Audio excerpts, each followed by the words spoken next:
Luxury కార్ల దిగుమతి విక్రయాల్లో భారీగా పన్ను ఎగవేసిన ఓషురత్ను అరెస్ట్ చేసినటువంటి విషయం మనకు తెలిసిందే. తాజాగా ఈ కేసు దర్యాప్తులో డిఆర్ఐ అధికారులు మరింత లోతుగా వెళ్తున్నారు. హైదరాబాద్కు చెందిన మరో ఇద్దరు ప్రముఖులను కూడా అధికారులు ప్రశ్నిస్తున్నారు.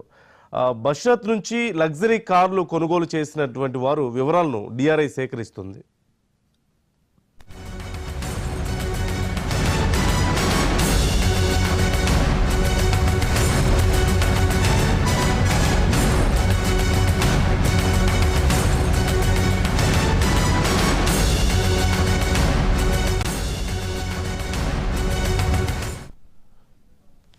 అహ్మదాబాద్ కోర్టులో బషరత్ బెయిల్ పిటిషన్ దాఖలు చేసినప్పటికీ డిఆర్ఐ అధికారులు తమ దర్యాప్తును వేగవంతం చేశారు.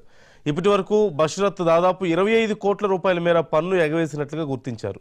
పన్ను ఎగవేతకు పాల్పడినందుకు గాను 7 కోట్ల రూపాయలు చెల్లించాలంటూ అధికారులు అతన్ని ఆదేశించారు. అయితే బషరత్ కేవలం ₹1 కోటి చెల్లించి బెయిల్ కోసం ప్రయత్నిస్తున్నట్లుగా తెలుస్తోంది.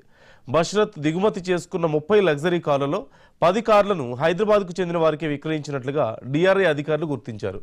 ఈ కొనుగోలుదారుల గురించిన పూర్తి వివరాలను డిఆర్ఐ సేకరిస్తుంది. ఎవరెవరు ఈ పన్ను ఎగవేతలో భాగస్వాములు అయ్యారు అనే కోణంలో దర్యాప్తు కొనసాగుతుంది.